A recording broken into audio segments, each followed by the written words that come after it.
place, we should get out our moly lube here, lubricate the head end of the cam follower. While we're at it, we can put a little bit of moly lube here, trying not to get on the case half. This is the cam bore area. Don't put too much there, just some. Go over to either case and put moly lube on the cam follower heads. Like so, a little bit in the cam, not terribly much. Put a little bit on the main bearing, middle main. Again, don't overdo it. Moderation in these things.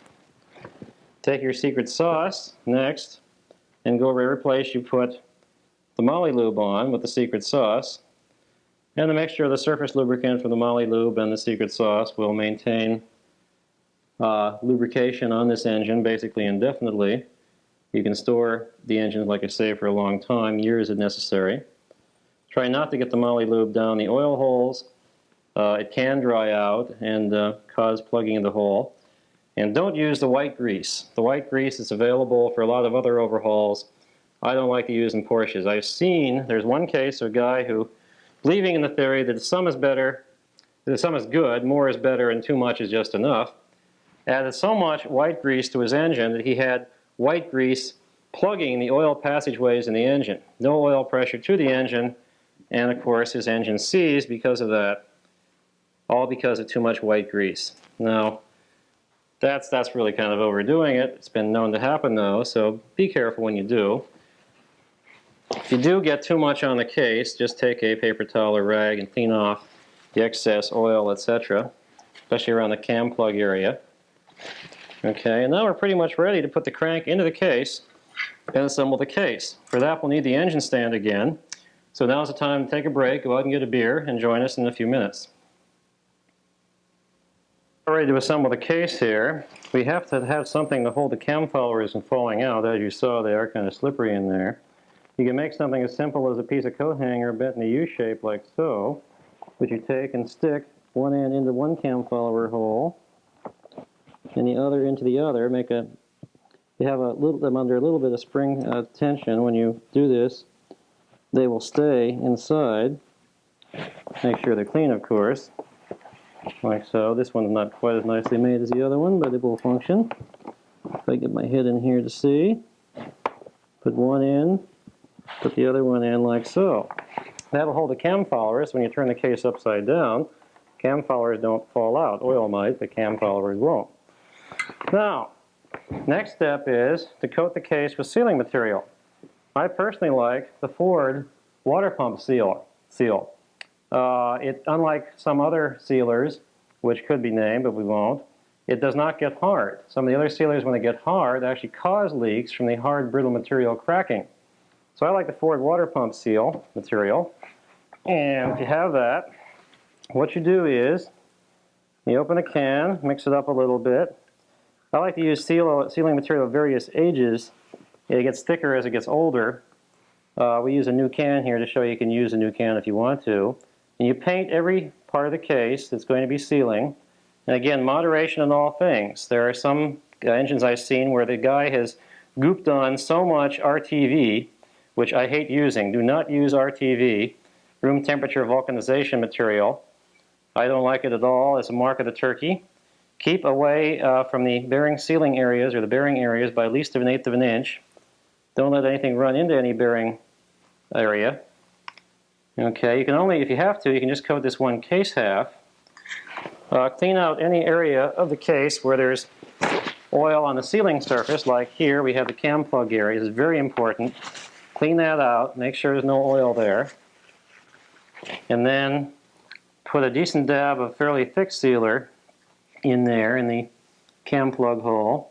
Clean off any material that goops on any part of the case you don't want it to goop on. And pretend you're painting a Picasso. Well, no, pretend you're painting a Rembrandt, not a Picasso. Painting Picasso, you get all over everything. Now, usually you can just do the one case half. I find it's a little better to appease the Porsche gods by doing both case halves rather than just one, simply because you have less of a chance of getting leaks in the case. I actually put a case together that had very nice machined surfaces. It was a really virgin low mileage engine without any sealer at all, just to see what would happen. And what happened was it didn't leak a drop of anything, because really most of the sealer would be forced out of the case. And when the sealer is forced out of the case, of course, it goes either to the inside or the outside. If it goes towards the inside, it goes towards the bearing holes. So be very careful when you put it like on the middle main area here. Don't get too near the bearing holes, and don't put it on too thick. There's even a case of one engine was gooped with so much RTV that the RTV clogged an oil passageway inside the crankshaft. And that resulted in, of course, the failure of the engine from too much sealing material. Now, if our camera can follow us a little bit, we'll go over and, like I say, I like to goop the other engine case half, and this is the main case half, left-hand side, that has the studs in it. It's already attached to our engine stand. We kind of did that while you were out having a beer, or whatever. I like to paint this just lightly with the Ford water pump sealer, like so. Now back here on this piece you can goop it on a little thicker, but again, don't get too near the bearing surfaces. Pretend, like I say, that you're painting a masterpiece or painting by the numbers. And get your cam plug out, get your lower end gaskets set out. I'm going to show you in a second which gaskets we will need. Every engine post 1960 takes a small beveled washers that we discussed when we were taking the case apart. And the beveled washers contain within them in the case the O-ring seal. It's usually red. It's about a 1/4 inch outside diameter. And that O-ring seal is what does a lot of the oil seal protection around the case studs, where the studs actually protrude through the case. It's 6 main studs and, well, 5 main studs and a through bolt. Okay, so we've got this on fairly nicely now. Be sure to replace the top fairly tightly. Also need blue Loctite. We'll get to that in a second. Okay, so now we should get out from the gasket set, and there's a Rhines gasket set. It works okay, except despite the fact that it says it's for a 912 65 to 69, it doesn't have the proper oil seals for the 912, late 912 isolated mount cooler. So don't use the Rhines sets for that. Anyhow, get out the little plastic bag that contains all the little goodies, open it either with your finger, a knife, or pair of scissors, or whatever, and take out the seven little red seals, O-ring seals. There's actually an 8th black one, but that black one's really for the dipstick, although it can be used in emergency for the case studs sealing area. All right, here we have seven little O-ring seals. You put them someplace where you just will not forget them, like on top of the gasket set. They can run away, and be very careful with them. And get out our newly CAD plated parts, just back from the platers. We need the through bolt. We need 6 acorn nuts. I like CAD 2. It's going to be a nicer than average engine. Pick out the best ones you have. And we need the special beveled washers. Now remember, I told you not to plate these beveled washers because they can crack and you can't find replacements for these easily. In the past I plated some. I have a few that have not cracked, and I use this on the one case nut that's visible when you see the engine in the car. The others were put on the rest of the case nuts. Okay. Now you have to get our crankshaft, put the crank in, of course, before we put the case together. And we take it off from our nice little attachment, which is the other flywheel we're using. Like so. It takes a few seconds to get it off here.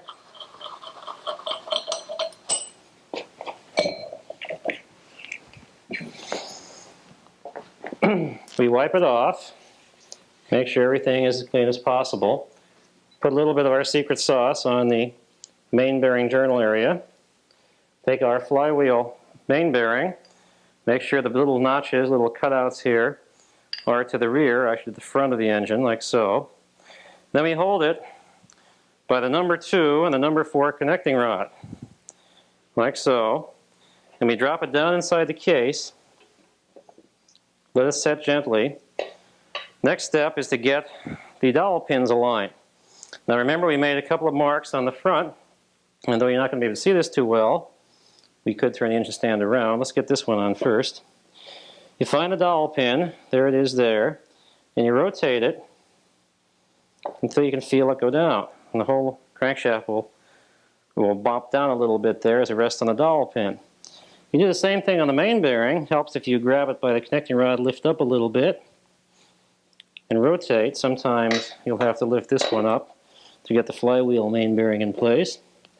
Rotate it around until it's sort of lined up, and then try and set it down on top. Now if you don't get the bearing on the dowel pin correctly, there we go, and you try and put the case on, you will have a seized bearing. Let's get this one. Yeah, it looks pretty good. A fairly good test is to try and move the crank back and forth while pushing down, and if it doesn't move back and forth, usually the bearing is not down on the dowel pin. Now they both appear to be down on the dowel pin. Crank rotates freely. Next step is to put the camshaft in. Our camshaft, we have just gotten the gear on here a while ago. We've already gooped up the bearing halves, so everything is fine there. We take the mark that we use to align, to put the gear on, where the extension of the slot goes to the bolt and to the zero, and there are two dots. We get a close-up of this, I'm not sure we can, but there are two dots right there on alternate gear teeth of the flywheel, of the crankshaft cam drive gear.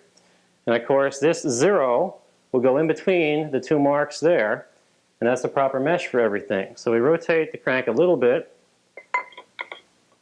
and try a position like this. Got to move the rods a little bit. And I'll turn the engine stand so maybe you can see this. Make sure that that mark on the circumference of the cam gear is in between the two dots, two marks on the alternate teeth of the drive gear. When it is, everything is fine. And it is now, so everything is fine. Our next step, and very important, don't forget this or you'll be sorry. This little bottle cap-like device is a cam plug. And it fits down in the back of the, well actually the front of the, where the cam fits. And it helps to put a little bit of mucilage on it, or water pump sealer. And we'll do that. Actually in this case the thicker the better, so reach down deep inside for the nice thick bottom eaters. Stick that in, push it down a bit, coat the top with the thick stuff. Don't overdo it. We're actually sneakily letting the solvent material or the sealer material dry a little bit as we're doing this. It gets a little stickier and makes for better seal. Now the fun begins. You try and balance the connecting rods with being well lubricated in a nicely machined crankshaft and rod. It's somewhat difficult to do. Pray for no earthquakes. Go over and get your other case half. Trying not to touch the sealing surface area. Reach over, look down, play Bombardier over Moscow on the studs through the stud holes. Get it on, push down, tap the case a bit, like so. Rotate the crank a little bit, not much, make sure it's not seizing. We now have the case down. Make sure that the cam plug is still intact. Make sure everything looks kosher, and it is. Then go back and get your 6, 7 O-rings and a little bit of your secret sauce. Bring them over here. Before you forget it, take your case through bolt. Take one of the black bevel washer. Put the bevel always towards the case. Snap it down. Take an O-ring. Put a little liquid secret sauce on it. And bring it down over the threads, carefully without ripping it. Okay. Bring it down into the bevel of the washer. Take another O-ring, lubricate it, usually with the excess on your fingers. Stick the lower through bolt through the lower through bolt hole till it comes up. Put the O-ring seal on. Go and get now the remaining 5 O-ring seals. Put a little bit of secret sauce on them. Helps to do this so they can wiggle around and not get torn by the beveled washer as the case is torqued down. Stick them on the 5 remaining protruding studs of the case. Get them down as far as you can with your finger. Like so. This little plate for the dipstick shroud will remove. It should have been plated before. We have others. We'll take that off and replace it. Okay, now get out the remaining 6 bevel washers. Since all you see of the acorn nuts and bevel washer is that side, we're going to put the CAD plated one there. Make sure the bevel is towards the case each time. So we'll compress and imprison the O-ring seal, like so. Okay, now get out 6 of the best, well, if you have only 6, you have no choice, but I have a selection of various ones of these.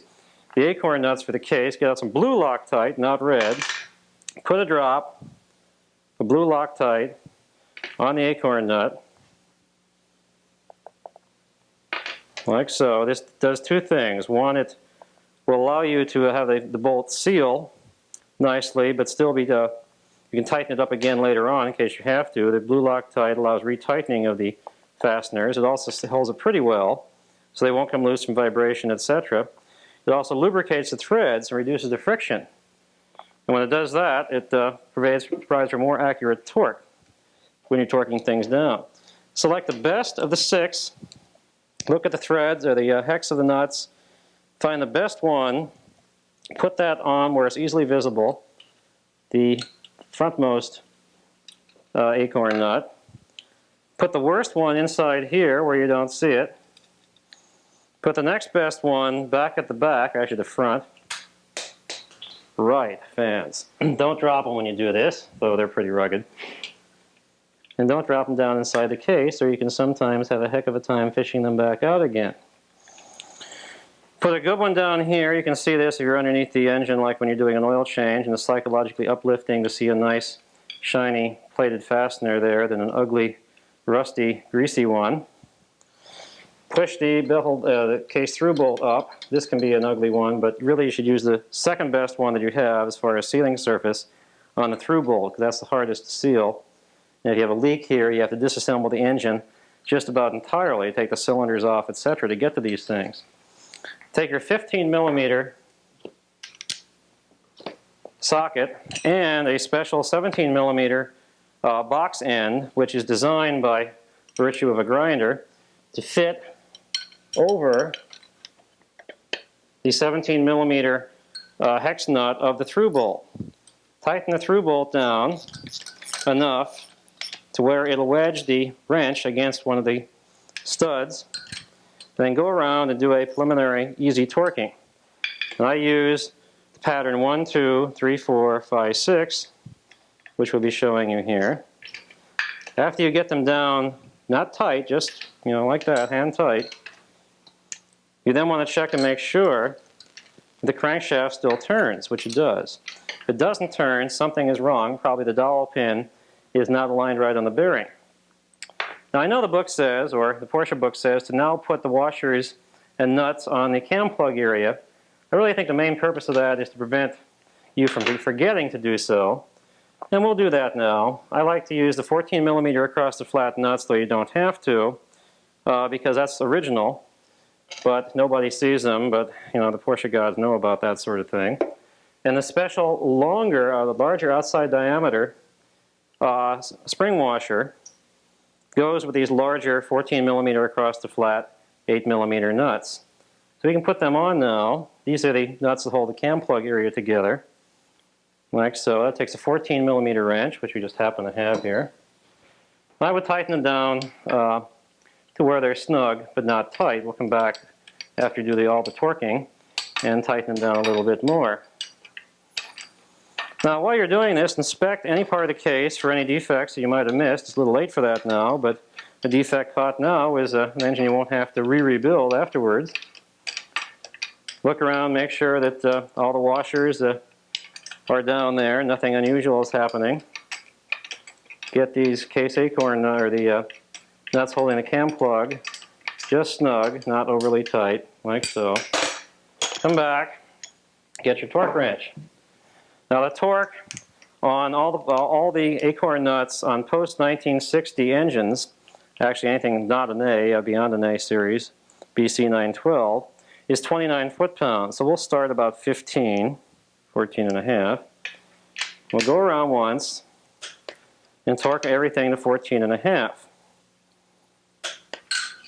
Like so. I like this pattern. I alternate from side to side, front to back. We turn the engine a bit, it turns okay. We go up to 20 foot-pounds. Click, click, click, click, click, click. 25 foot-pounds, you creep up on it. I don't like the guys that take it down to 29 foot-pounds all at once. It's a bit of a shock. It's like taking a cold shower. I'd much rather sneak up on the torque. After we reach 29 foot-pounds, which we're now at here, the final torque, we will torque it 3 times. Porsche guys like that number. Here's 29. Make sure the crank rotates, which it does. 29. 29. 29. And 29. Does it rotate? Yes, it does.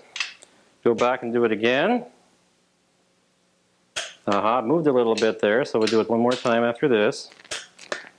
Sometimes when you torque the case down, there's a little bit of relaxation that occurs, lengthening of the studs, etc. That's why 3 times through is a very good thing to do, and we'll do that consistently throughout the entire engine. I found that the 3rd time is a charm, which we're now going through. And they won't change much at that point. And you'll have a successful overhaul, and not one that requires premature maintenance at less than 100,000 miles.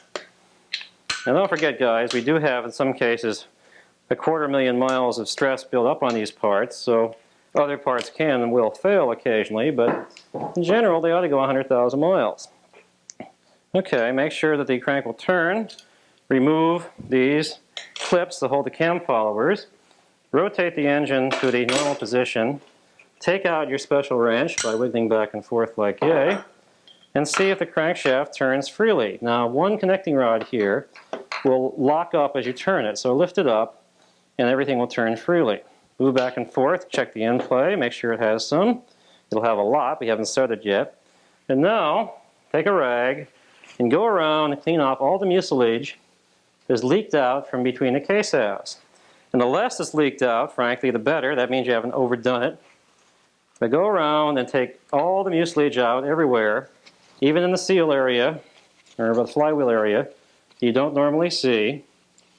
This way, when you've done an overhaul and somebody else goes down and takes it apart, they'll say, my God, this is a hell of a good job. Jeez.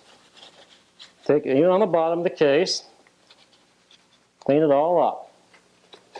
Now our next step will be to put the through bolts through, but before we do that, we will now make sure that the cam plug nuts are torqued down using our calibrated arms. You won't be able to get a torque wrench in place at all, to between 15 and 18 foot-pounds. With the blue Loctite, you don't have to overdo it.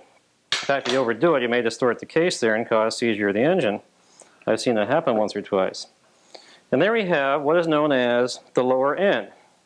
Our next step will be putting the through bolts in place, and then, before we put the 3rd piece on, we'll check and adjust the flywheel end play and put the flywheel and seal in before the flywheel. And I'll show you the trick on how to put the 3rd piece on with the timing or the distributor drive gear in place, and then how to fill up the oil passages with oil so that when you fire your engine up, you get oil just about instantly. Okay, so now we've done a lower end assembly. This is really one of the most exciting parts of the engine, and the next few stages here are also equally critical. So let's take a break now, go out and have another beer, and we'll come back and put the through bolt, the minor perimeter bolts in, case perimeter bolts, and then after they're all in, then we can do the end play adjustment. Okay, now we're going to put the case perimeter bolts on. This is a 356, so a 356 engine takes special 14 millimeter across the flat, 8 millimeter nuts. And those nuts are very hard to find. You can't buy them new. You must get them off an early Porsche engine. They also take a special washer whose outside diameter is larger than the usual 8 millimeter washer. Net effect is these washers and these nuts are found only on early Porsche engines, and you have to find an early Porsche engine to get these nuts. refrigerator's on. I have 7 case perimeter bolts here and 1 long one that goes underneath the engine at the rearmost position. These are K-Row. I like K-Max better. K-Max is close to Climax, and of course that's very nice to have usually. But K-Row will do just fine for this application. I like to have all the bolt heads have the same manufacturer's stamp or logo on them. And as you can see, they're all K-Row here. What we'll do is we'll put these in. It's not terribly difficult to visualize how they go in, but you should put them in from the left-hand side, the left-hand case half, and put the nuts on the right-hand case half. So, I just cut like that, so it's still going. Put the bolt in from the left-hand side, like so. The long one goes underneath. You use actually the best 2 that you can find of your 8 for the ones that are easily visible. These 2 up front. So we will select the best 2. That looks like the better of those. Likewise, underneath the long bolt goes in the first position, and all the other normal size, normal length bolts go in from there on in. Total of 8 of them. Get them in, get your special washers and nuts. And note that the nut will have a little mark, the manufacturer's logo usually, and the type and strength of the nut on this side.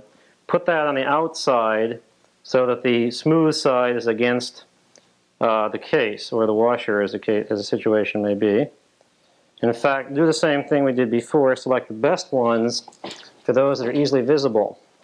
And we'll go through here quickly. And that one there looks nice.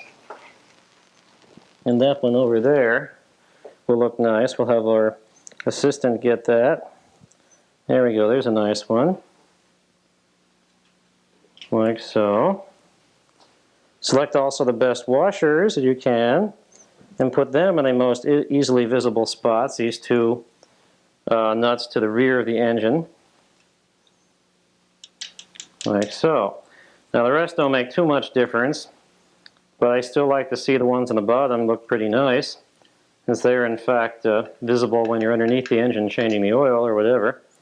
And it gives you a psychologically uplifting feeling to see those nice nuts underneath your engine. Okay, now I'll put the last 4 on. And we torque the same type of pattern as we did for everything else.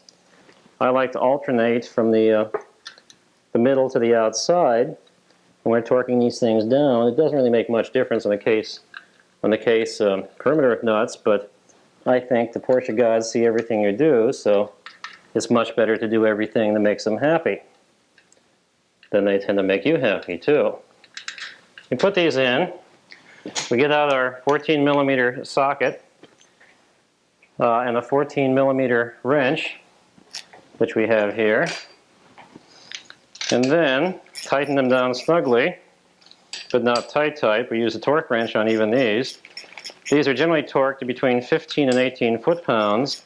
I find the best way of torquing them usually is to about 17 foot-pounds. You can go all the way to 18. 1 foot-pound in those conditions doesn't make too much difference.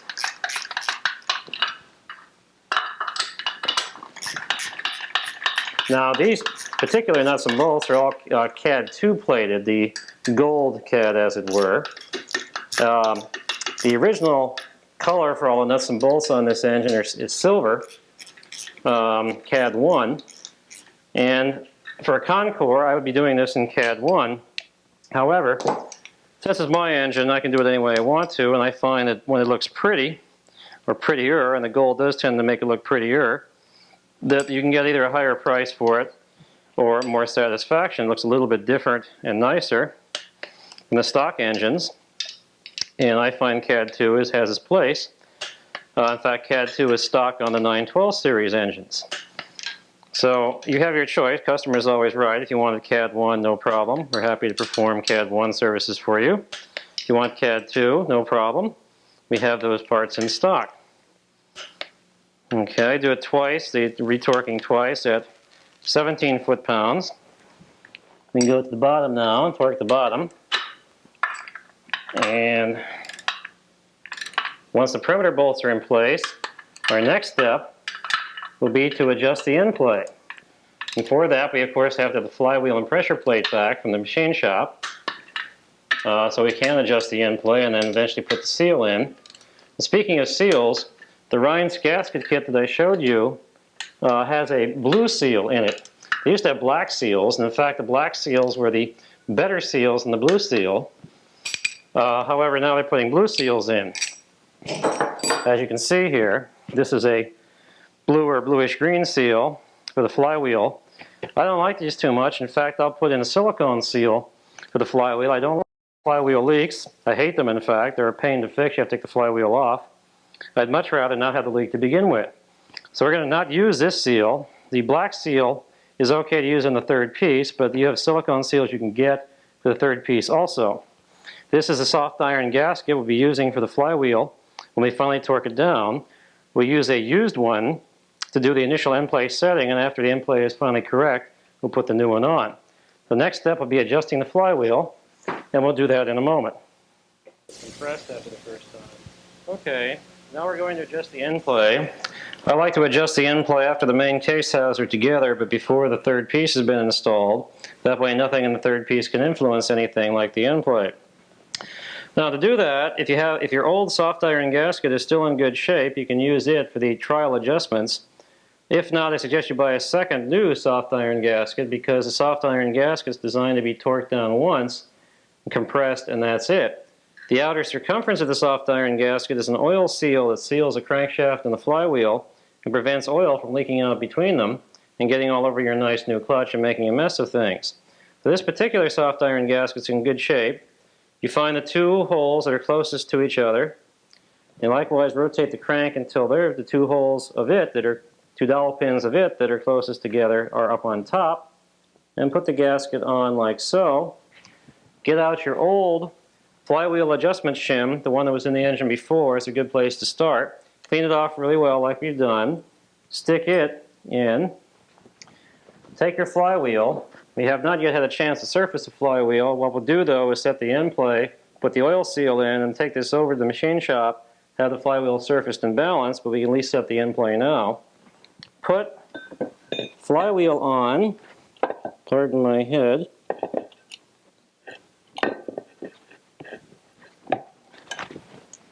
like so. Get out the flywheel nut, old flywheel nut, as long as it's in good shape, and the old flywheel nut washer. Use that for the trial setting of the end play, because you don't want to use a new flywheel nut for that purpose quite yet. Put the flywheel nut in hand tight. Take out your flywheel lock if you have a factory engine stand head like this one is. Put the flywheel lock in position. Take out your trusty 36mm wrench with breaker bar and start to torque things down.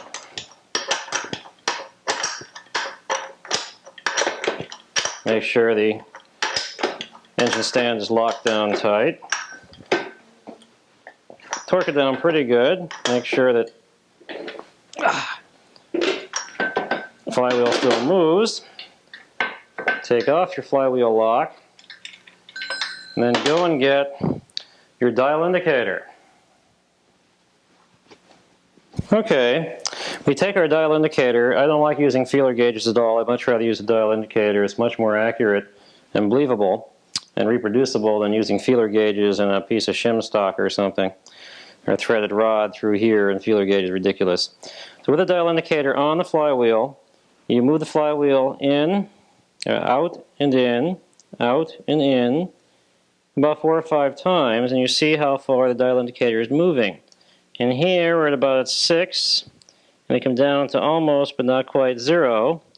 So the end play here is about 5.5 or 6 thousandths.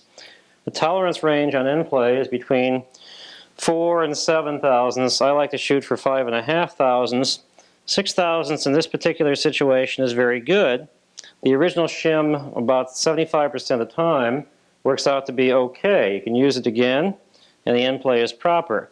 25% of the time or so, you have to change it, go to a thicker or thinner shim, and that's where a nice selection of end play adjustment shims comes in handy. Of course, over the years, the Maestro has accumulated a few of these things, like a 6-inch stack. Since there's about 25 of these things per inch, That's about 250 shims, not counting the thick Super 90 shims, actually less the thick Super 90 shims. You need this if you're going to do serious Porsche work, because these shims are required from about 0.3, well, from about 0.8 millimeters up to about 1.1, or about 30 thousandths up to about 45, 46, 47 thousandths. That way you can adjust for almost any possible combination of flywheel, crankshaft, etc.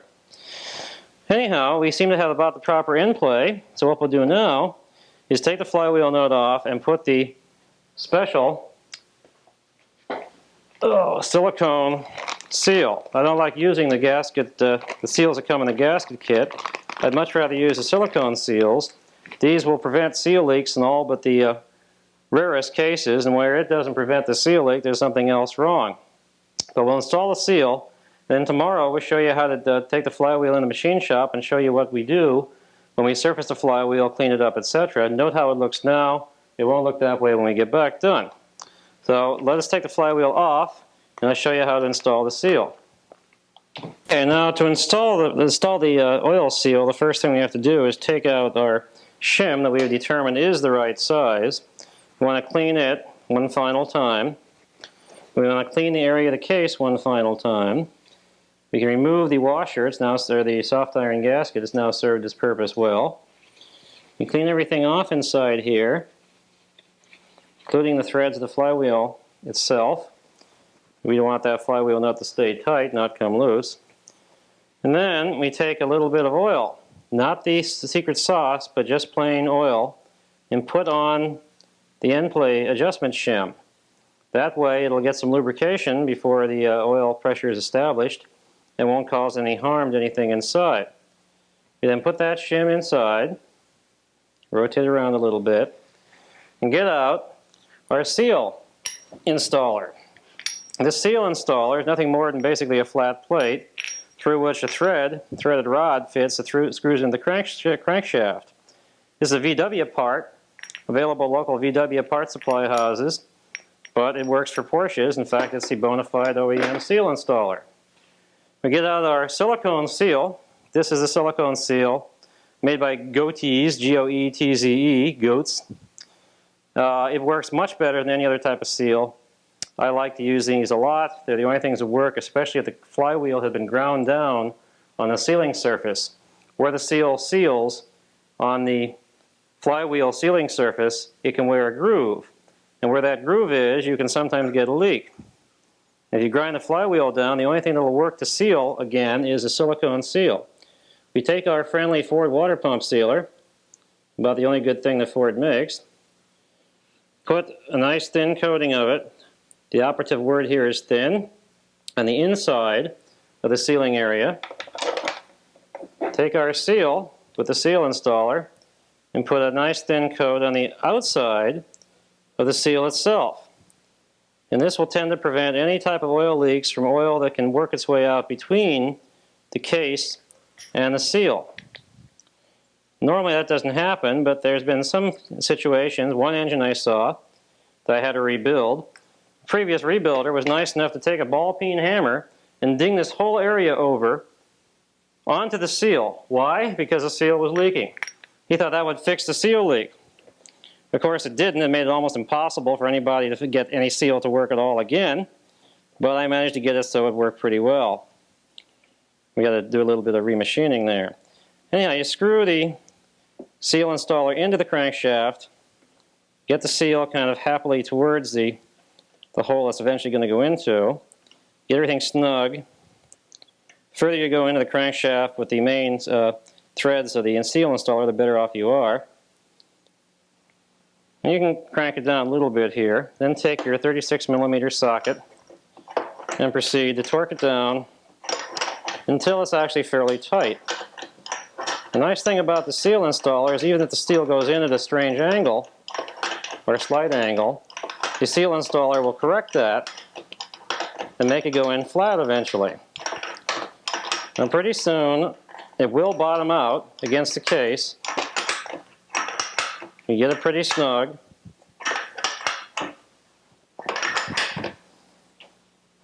Like so. And then simply loosen it. Like so. Loosen it to where you can get it off with your fingers.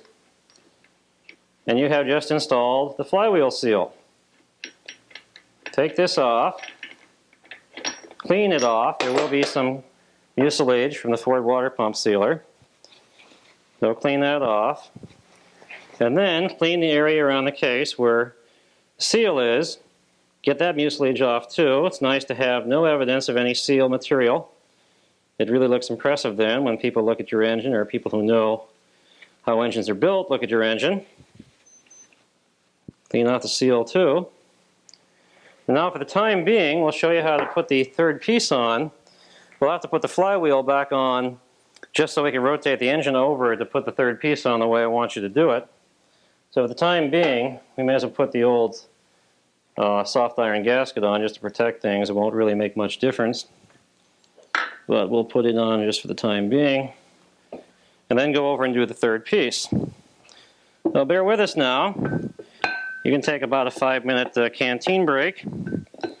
We're going to assemble the third piece of the case and put it on. It helps with the flywheel on when you do that. That's why we set the end play and would have torqued the flywheel down had the flywheel been ready. But we'll put the third piece on now. Make sure when you put the third piece bearing in, the number 4 main bearing, that you've of course checked all the dimensions, both the internal bore of the case and the bore of the bearing. Make sure you also done that with all the other bearings, etc. And the specs for that are in the new version of Secrets of the Inner Circle, or of course in the Maestro spec book. I won't go through them now because to give you numbers, long list of numbers, wouldn't serve any purpose here. They're in the books and already written down. No sense repeating them here. But you got to check out all the dimensions of all the bearings, the case bores, etc. And when you do an engine overhaul, because if you don't, no one else will, believe me. So you best get the books and know what's going on. And read them. The trick here is to put the bolt, the main bearing dowel pin holder bolt for the number 4 main bearing. It's actually got a little dowel pin at the end. Screw it in until the bolt just barely protrudes. Just barely protrudes into the bearing bore of the case. You can get a close-up of that there. You want to get it so it just barely protrudes. Okay. When it does that, you then take the bearing and you note there's a lead-in groove on most bearings that allows you to lead in through the dowel pin bolt to where the dowel pin hole is. So you put that bearing in such that it just will fit in, and when you tap the bearing in, the slop will slide through where the dowel pin hole is. And then you can tighten the bearing, the bolt down after the bearing is seated in the third piece of the case. So you get about like yay. And it helps at that point to spray a little WD-40 around to lubricate things, as well as a little bit of oil. We don't need our secret sauce here, although you can use a secret sauce if you want to. But you put a little bit of oil on both the bearing and the case. You can do it on the inside too. Turn it over, like so. Get it nice and well lubricated. It tends to slide in that much easier, as it is with all things. Then, you already have your bearing installation device, which is the old bearing, the one you took out of the case before. You clean it up, if it isn't already fairly clean, and you're going to use it to put in the new bearing. You set it on top. Now, rather than a big sledgehammer, I like a smaller hammer, one that you can control a little more. You tap alternately, side to side, like so. Trying to put the bearing in as evenly as possible. Try not to hit the edge of the case here. And drive it down to where the bearing is just flush with the case. Don't want to drive it in too far or you'll miss that bearing bolt hole. Just get it so it's flush, which it is now. And if everything else is fine, if you've done it right, you can torque the bearing bolt down and it won't pinch the bearing. Now if you notice any great resistance when you're torquing this down, stop and take it out and find out what happened. You probably just missed the dowel pin hole. If you want to be certain, you can now remove the bolt and look down with a flashlight and make sure you see the hole. But having done this a number of times, I'm pretty sure everything will work fine now. And it seems to. Now, if you want to be certain everything is fine, you can take the entire third piece, reverse it, and stick it on the crankshaft, like so. And it should fit on nice and easily, which it does, and rotate nice and smoothly. No distortion, no problem. All right, so we turn it over now. We get out our CAD-plated oil booster line. We get out also our two special little barrel-shaped washers. Actually, they're gaskets, red gaskets usually, with a hole in the middle and a hole at the end. We dip in our secret sauce the end of the booster line to lubricate things, stick the one end in one of the barrel-shaped washers, lubricate the other end, stick it in, and now comes the interesting part. There's a curve here on this booster line that has to curve around one of the oil holes here. So you put it in like so. Now the question is, which way do you rotate these little seals? Note there's an oil hole down there, so obviously the oil goes down there. That's actually below the oil pressure bypass line, so that goes in like yay. And this one is a blind flange down there. There is no hole, so obviously the hole goes up. In fact, the hole's in the main case half where this fits up against. If you do this wrong, you won't get any oil pressure or any oil getting back to below the booster line to make the booster line work. The top of the third piece, the oil hole in the gasket's pointing towards the main case half, and the bottom is pointing down towards where the oil booster line is. So make sure you get that right, because you'll be sorry if it's wrong. Okay, then we take our nicely cleaned distributor drive, cleaned off a little bit more, get any crud that might be floating around on it off, dip it in our secret sauce, or put some secret sauce on it, lubricate everything,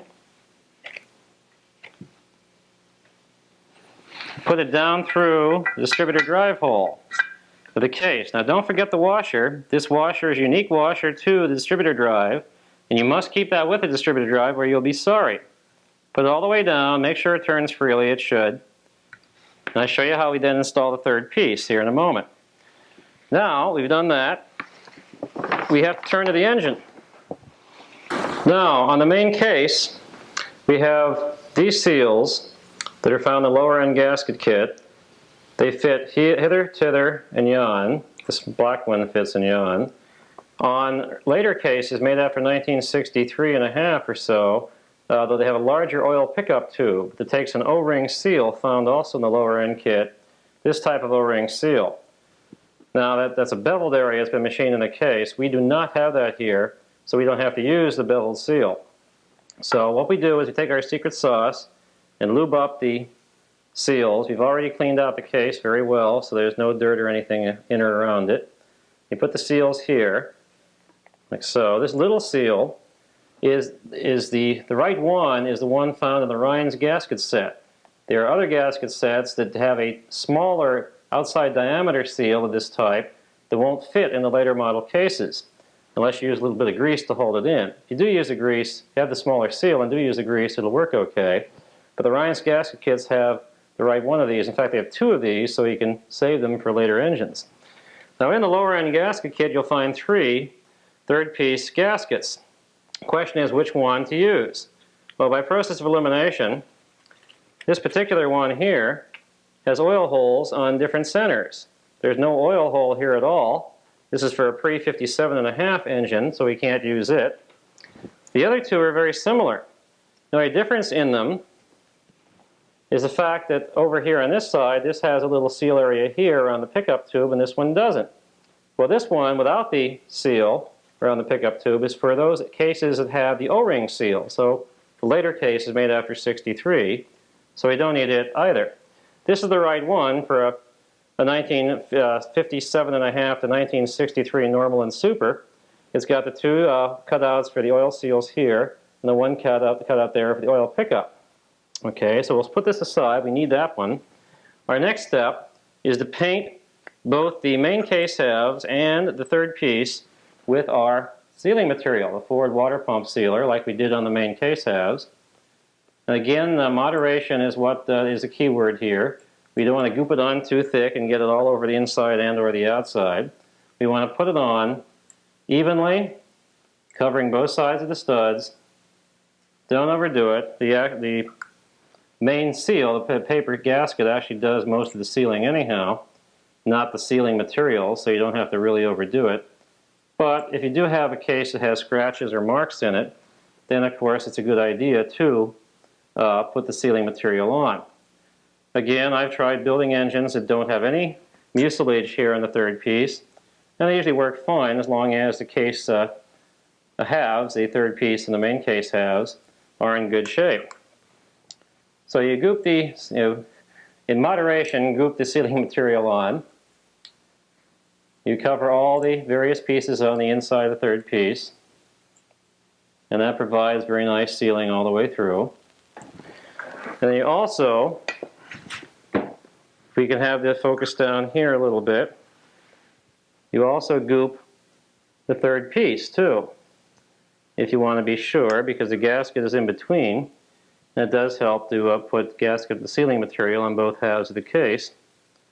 Carefully around the oil holes, but not inside them, and not too much anywhere. And don't use the RTV, use the forward water pump sealer or the Carroll K, which is the stock Porsche sealing material available for 911s and can be used for 356s.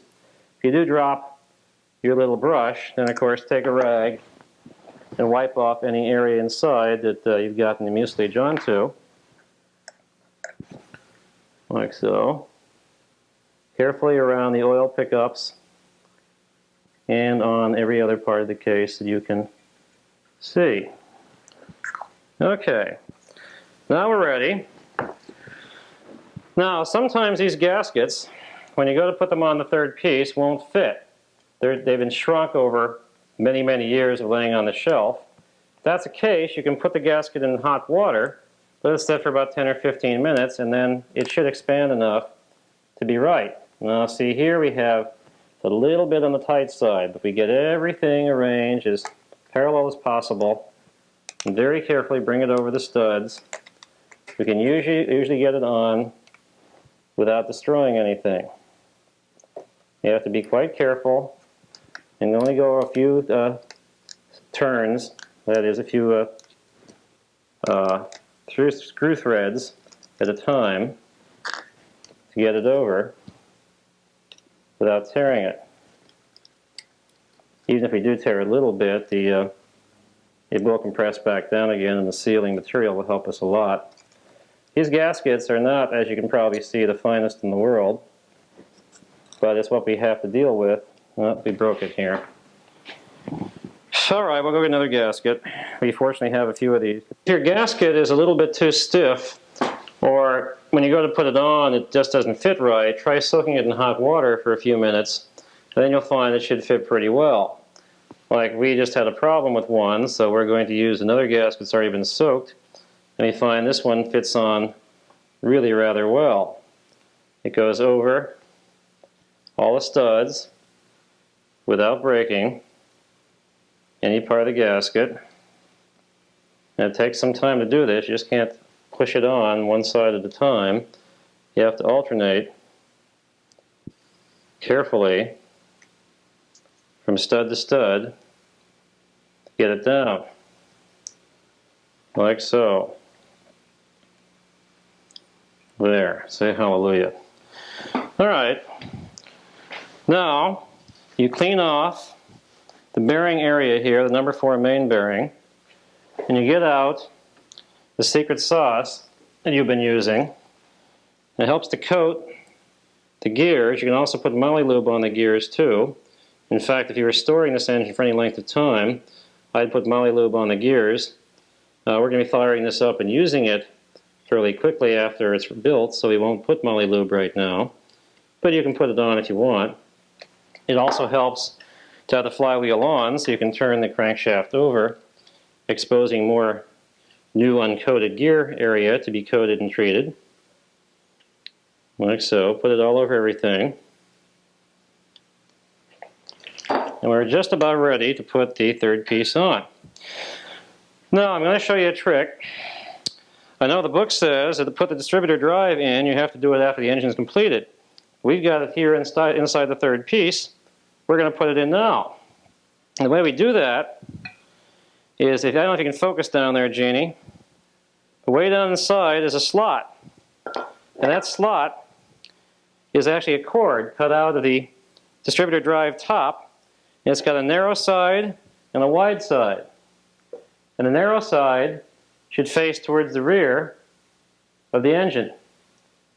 If we get it like it does, facing towards the rear of the engine, and then rotate it just a tad, about 30 degrees, to where it's facing like so, then it's lined up properly to go on when we put the third piece on.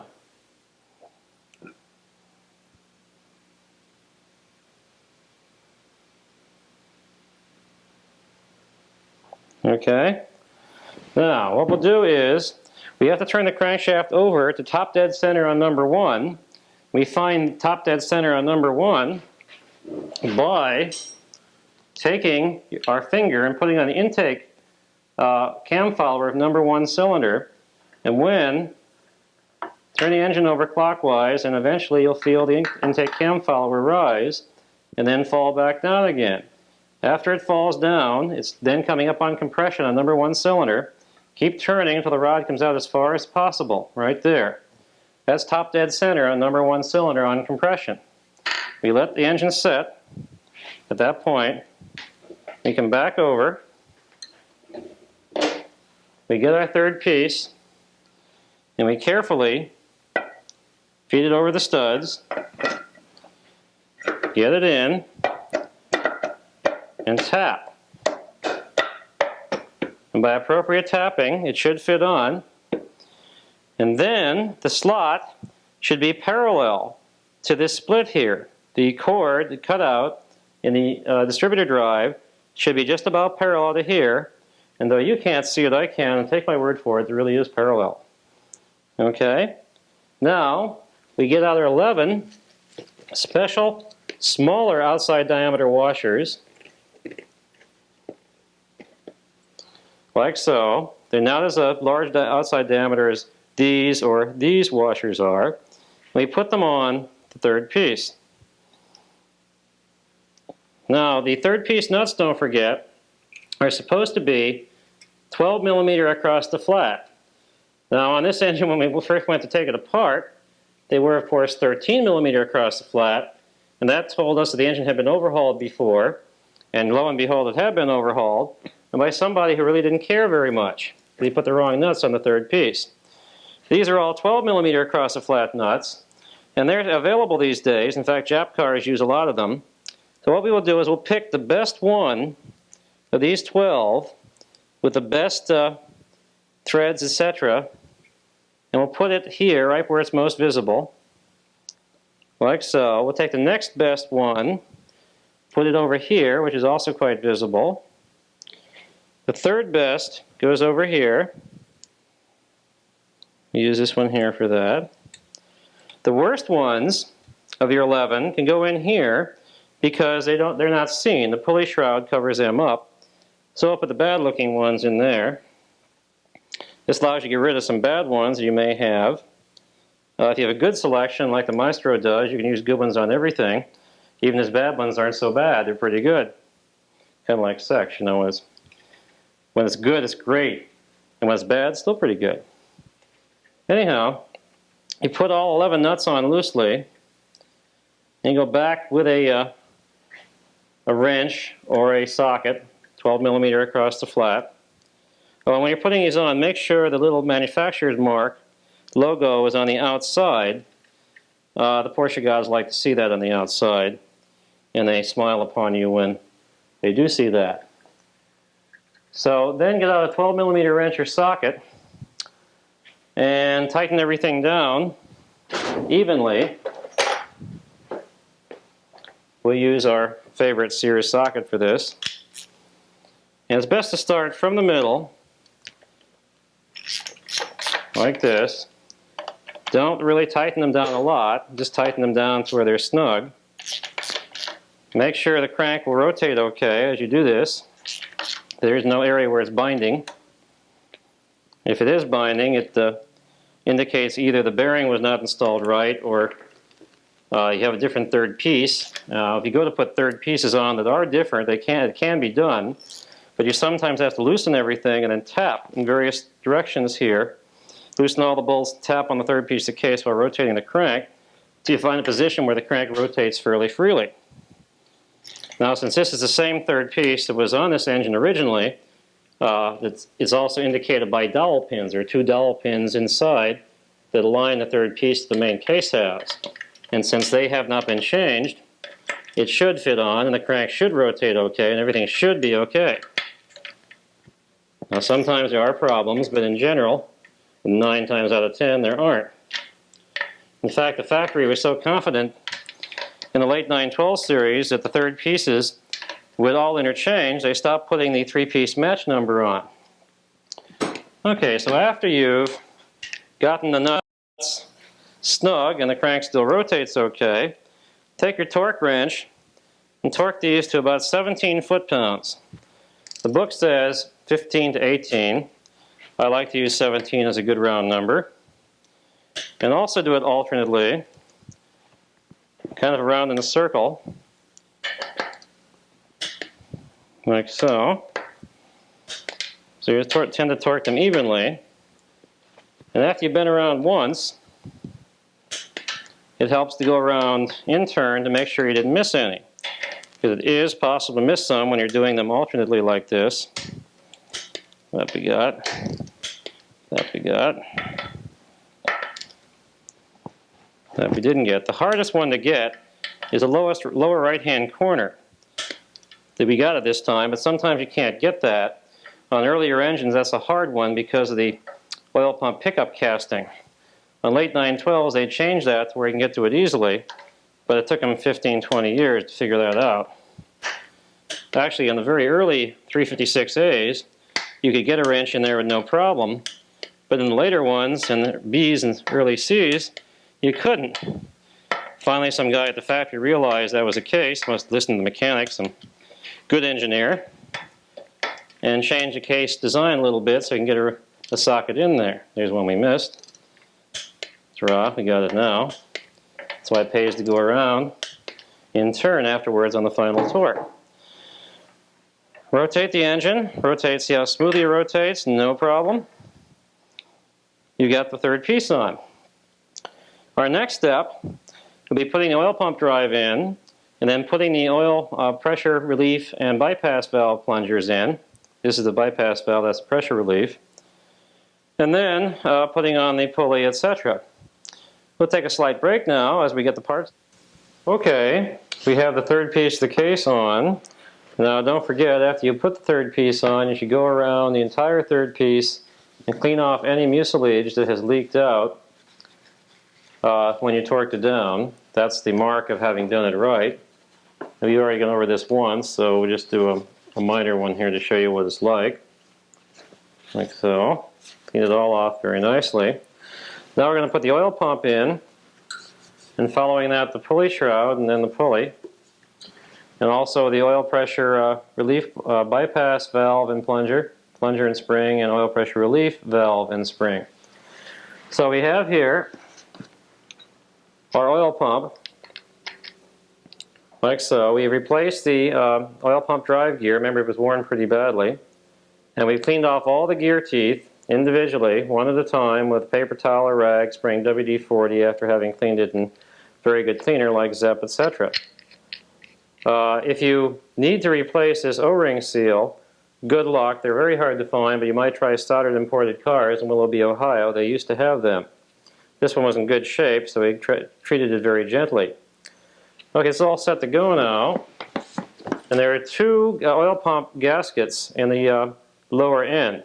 The smaller one is for the small pump, very simple to remember, and the bigger one is for the big pump, post-1960. The small pump is, of course, pre-1960 or 356A. This we don't need, this one we do. The oil pump gasket goes on like so, and it only goes on this particular way, where the holes cover the dowel pin holes that are in the cover to align the cover. and also go over all 4 bolt holes very nicely. Note this ring here, circular ring around the oil pump with a area here, little groove. This is designed to capture any oil that might leak out through the pump, bring it around the circumferential ring and into the intake side of the pump, so it doesn't leak out through the pump. You do not use any mucilage on the pump. The main reason, if you put mucilage in here, it'll plug this ring, and therefore this ring won't do its job. So don't put any mucilage on the pump. Instead, just put the pump gasket on, the cover gasket on dry. In fact, what you should do is put this oil pump together in the 3rd piece before you assemble the 3rd piece and check the end play of the pump. Now we've already done that, that's okay. We don't want to show that here because we don't want to make this videotape 15 hours long and you wouldn't be able to afford it then. So you take our pump, you take our special sauce and goop the inside of the oil pump area with the special sauce. That will provide nice suction when the oil pump is first fired up, when it's first turned by the engine, when the engine is first fired up. Pour a little oil, don't have to use secret sauce on everything. Pour a little oil on the gears, get all over the gears nicely, and quickly stick the oil pump into the case and turn the flywheel over as you push gently until oil pump clicks into the cam drive like so. Then take the special long bolt I told you to put away somewhere so you wouldn't forget. 3 nuts, 6mm nuts, 10mm across the flat, and 4 washers. Get out the red Loctite if you want to be sure, and put a drop of red Loctite on both the stud and 3 nuts. 1, 2, 3. Put the cap on the Loctite again. Put a washer on the long bolt. Put the long bolt in. Screw it down. Put the other 3 washers on. 1, 2, and 3. And put the 3 remaining nuts on, of course leaving the manufacturer's stamp or logo on the outside, if at all possible. Now, the torque wrench you probably have probably does not go down to the 10 foot-pounds required for these 6mm nuts, and 10 foot-pounds is actually a little bit steep anyhow. So what we will do is use the old calibrated hand technique for this. And you first tighten the stud down, or the long bolt down, until it's just snug. It helps also to rotate the engine occasionally to make sure nothing is seizing. Every now and then, if you use a different drive gear in the oil pump, you can sometimes find it will actually interfere with the camshaft. And when you tighten down the oil pump drive nuts, that the oil pump drive will actually seize, and the engine will be very hard to turn over. In that case, you have no choice but to replace either the oil pump drive or the oil pump itself with another one. That happens very infrequently though, and if you're putting back together your oil pump drive with no modification, then the odds are very high that that won't happen to you. Now, as a doctor in Texas, who is a real perfectionist, as doctors should be, and what he does is he makes his own oil pump gaskets up. To set up the end play of the oil pump, which should be on the order of 3/1000 of an inch, he uses different gaskets. He makes his own gaskets from paper bags from the supermarket. He measures them and finds that paper bags vary in thickness from about 1/1000 of an inch up to about 4 or 5/1000 of an inch. And by getting a variety of paper bags, he can make gaskets up and adjust his end play on his oil pump to be where he wants it, about 2/1000 of an inch, and maintains about 50-55 psi oil pressure in his Porsche engine in his 66 VW bus. Alright, look at that. It spins very nicely. The oil pump also drives a tach drive, as is doing now. And we've installed the oil pump in the case. Next step here is going to be to install the oil pressure relief and bypass plungers. We've already cleaned them up. We will also clean out the third piece of the case. The oil bypass is in the third piece, and the oil pressure relief is in the main case halves. Spray a bunch of WD-40 throughout everything. Make sure you're getting it all nice and clean. There are two special gaskets that fit over here that are in the lower end gasket set, and we have them right here.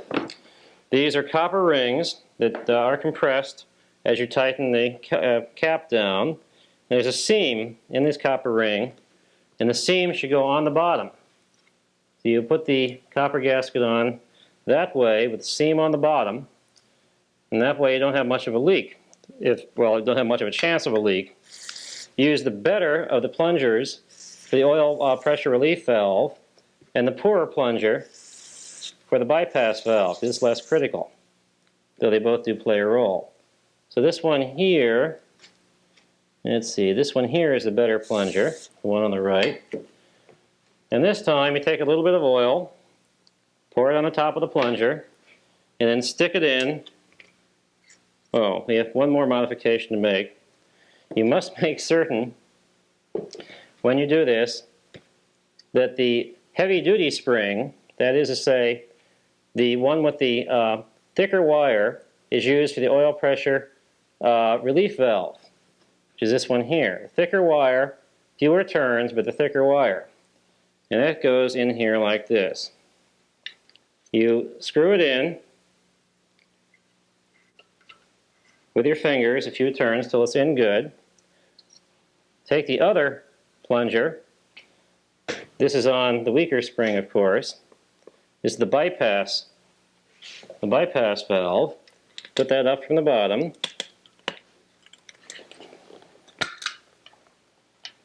Like so. And screw it in. And take a big screwdriver and screw everything down. Clunk. Until it's fairly snug. Note that we've CAD plated only the caps in this case. In fact, the better cap should be used on the bypass valve because that's more easily seen. This cap is not seen very much once, in fact, the heater boxes are on. And we get out our trusty vice grips we used to loosen these before. Put a rag over the cap, tighten the vice grip down to tighten the cap, and get the cap so it's snug but don't lean on the wrench. The rag will of course prevent the vice grip from chewing into the cap too much. You can use a screwdriver, but I found that no matter how much you try to tighten these caps down with a screwdriver, they can loosen up. And they can cause a massive oil leak if they loosen up. So I still like to use a vice grip. I suppose an impact wrench could be used, but you need an awfully large blade to do that with. Okay, now the next step here, before we put the pulley, shroud and pulley on, is to put the oil cooler on. And you'll note that the oil cooler stud holes, we get a close-up of the oil cooler stud hole area, previously were smaller in diameter for the 6mm stud cooler. We have drilled these out at the machine shop to be approximately 8.4 millimeters, so the 8mm stud cooler can be used. Now before we put the cooler on, so we now have the oil pump cover in place and the plungers in place, you want to get oil pressure to your engine very quickly. The thing to do is to take two remaining seals in the gasket set, which are the oil cooler seals. These are the same size, thickness, and height as the seals seal the main passageways in the third piece. Then pour some oil down the passageways. That'll fill up the passageways in the engine, and when you fire the engine up, it'll already have oil in the passageways. And then you'll be surprised to see the oil pressure idiot light go off almost immediately, provided your oil pump is working, of course. Now if you don't do this and just fire the engine up without first putting the oil in the passageways to fill up the passageways, you can actually wait about 5-10 seconds before there's sufficient oil being pumped by the pump to fill all the passageways. Also, if you put oil on this side, it'll tend to prime the pump, the oil pump, and that'll mean it'll take suction and provide pressure much faster than if you don't put the oil in. So let's go get the oil cooler now, and all the other necessary pieces to put on the pulley, and we'll be back here in a few seconds. Okay, we're going to put a new oil cooler, late model style. You can tell the late model style from the early from the fact there's no dimples on the side, and there's lots of the metal lattice between the blades. We've also drilled out the holes here in the case to accommodate the 8mm studs of the cooler. As you can see, it fits on rather well. Before you put on a new cooler, however, you must make certain to take out the plugs. They're here. If you don't, you won't get any oil to your engine. So take out the plug, make sure it doesn't fall inside the engine. Don't do it over the engine like I just did. And then clean off any crud that might be on the area where the plugs were. This is actually pretty clean now. Put your seals in the cooler stand area. Take a little bit of secret sauce and put it on the cooler area where the cooler seals, and likewise on the seals in the case. Take a little bit of red Loctite and put that also on the cooler studs. Just a little bit. Put it on the stud in the case too, like so. And then I like to use 13mm across the flat nuts on the 8mm nuts of the cooler. And I double nut the stud in the case, simply because that way everything will stay intact and won't come loose. So you put the cooler gently down on top of everything and get out 2 small washers and the 13mm nuts. Put them on first, just loosely, and then get out a 6mm washer and one of the 6mm nuts. Put a little bit of Loctite on the 6mm nut. Always put the cap back on the Loctite. And put the washer on first, followed by the 6mm nut. Get out your 10mm wrench and tighten the 6mm nut down just a little bit until it prevents the cooler from rotating too much. You want to then tighten the 8mm nuts on the other side down evenly, about a turn or so at a time, so the cooler is tightened down evenly and smoothly onto the seals.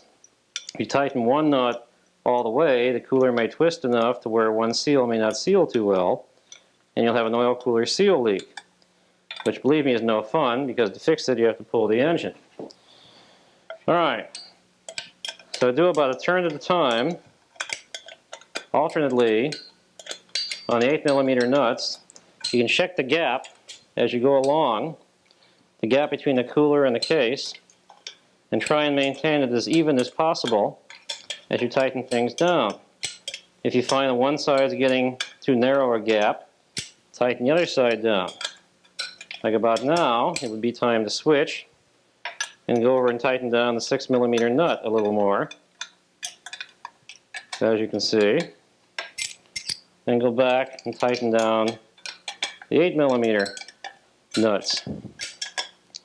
Now don't over tighten these nuts. You want to get them snug, but do not lean on them, because if you do, you can tend to crack the case. And believe me, second to a thrown rod or a flywheel coming loose, a cracked oil cooler stand area of the case is a real disaster. You have to disassemble the engine entirely and ship the case down to the Competition Engineering in Altadena, California. They do the best oil cooler stand repair that I have personally ever seen. Nobody who I've ever seen do a case, an oil cooler stand repair, has done nearly as good a job as Competition Engineering. Tell Ray Litz that the Maestro sent you. Okay, get everything snug, and you've installed the cooler. Your oil passageways are filled with oil now. Keep putting oil until no more bubbles come up. Takes about 5–10 minutes to do that. We won't show it doing here because it just takes too much time. And you now have everything set in the oil system. Our next step is to put on the pulley, and before we put on the pulley, we have to put on the pulley shroud. So we get out our powder painted pulley shroud, a little better than the one we took off, and get out our special short 6mm bolts. Now, since there were previously long ones in here, which are the wrong ones, they should be short 6mm bolts. Perhaps the previous guy messed up the threads, and this particular one is kind of munged up. So we may have a problem here, but let's see what happens. Maybe the Porsche guys will be on our side. After all, we're trying to do it right. And they occasionally give you a break. So you get out a couple of new washers. 6mm washers are cheap. You can buy 100 of them for about $5 or so. And you need about 100 to do an engine. And you put some Loctite on the 6mm bolt. Screw it in partially. Take the other one. Always put the beveled edge out on the washer. It looks nicer that way. See if we can get this one in. Yeah, lo and behold, it seems to go in. Get out the wrench and torque things down slowly. These particular two bolts are in fact short bolts, like I was saying, and they're special. If you use long bolts, you can really mess up the threads here, which the previous rebuilder did. And if you strip them out, then the only choice is to bore everything out and helicoil it so you can put back a 6mm bolt of the right type. It looks like you might actually be lucky enough to have this work. It's a little tight there from the threads being munged up, but it looks like it's actually going to seat okay. This particular side was okay, fortuitously. And now the pulley shroud's installed. This pulley shroud is the right one for the large pump. There's a bend here in the shroud to clear the large pump. There are others that have funny little curlicues here. That was for early A type with the small pump. Only this type here will clear the large pump easily. If you use an early type that doesn't have this bend here, the pulley can actually hit it and wear through it. So be careful. Okay, now before we put the pulley on, we have to put the oil slinger and the seal in. And here's a seal. We're going to use a black seal in the gasket kit today to show you that the black seals are actually pretty good. The factory updated from the blue-green seals to the black ones, and they work fairly well. We'll put that in with a seal installer. And here's our oil slinger. The oil slinger is flat. It's not beveled. If it is beveled, somebody's beveled it, not the factory. Sometimes you can see the outline of the key, and if you do see the outline of the key, it's sometimes best to put that in. There's the outline of the key there. Put that in that side. Now this guy actually beveled it a bit, so we won't be able to use that technique. We'll put it in like so. It should go all the way to the back. You clean out the seal area, and you get out the special seal installer. The special seal installer needed to install the seal. This is a special seal installer needed to install the pulley seal. It's a Porsche tool only. It's not a VW tool. You can't find it in the VW parts list. It's got a recessed lip about 1/16 of an inch or so. We'll recess the seal into the third piece enough to make it seal properly. The best you can do with a flat piece of wood or something on this seal area is to just put it in flush. This actually indents the seal just a little bit. We take our seal and just stick it on the seal installer, like so. And we can just set it here for the time being. Get our forward water pump sealer and give a very thin, operative word is thin, coating on the inside of the sealing surface of the case to prevent any leaks on the OD of the seal. Take our seal installer and our forward water pump sealer and coat the OD of the seal evenly throughout its circumference, like so. And take and just feed the threads of the seal installer into the crankshaft till it's fairly snug.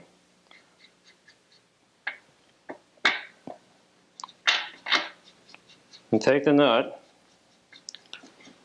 and tighten things down. Actually, we'll probably have to tighten down this a little bit more.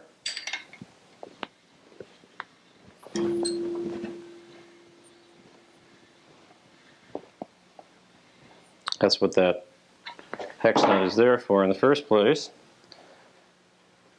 Get out your universal wrench. You just happen to have. Universal metric wrench, of course. Everything's metric here. Proceed to force the seal in. Now don't overdo it because you can break the third piece of the case. Get it nice and snug. Back it off. Then back out your seal installing tool. And then, once you're done, you can see that the seal will be recessed into the case about 1/16 of an inch. Take your rag and clean off all the excess seal material from the third piece, so you've done a nice job here. And note the recess. Crank the engine over to where the key way for the key is up vertical on the top. Take your key, that's nice and clean now. Stick the key into the keyway, and then sometimes it helps to have a hammer around in order to tap it in just slightly, and occasionally a screwdriver to guide how you tap it.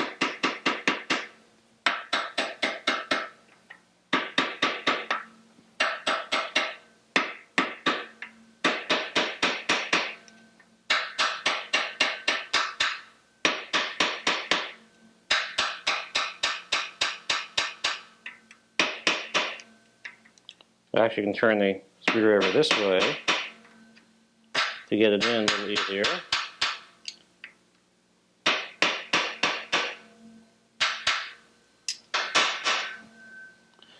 Okay, get your newly CAD plated pulley out, lubricate the inside and the sealing surface with the secret sauce, and stick the pulley over the key.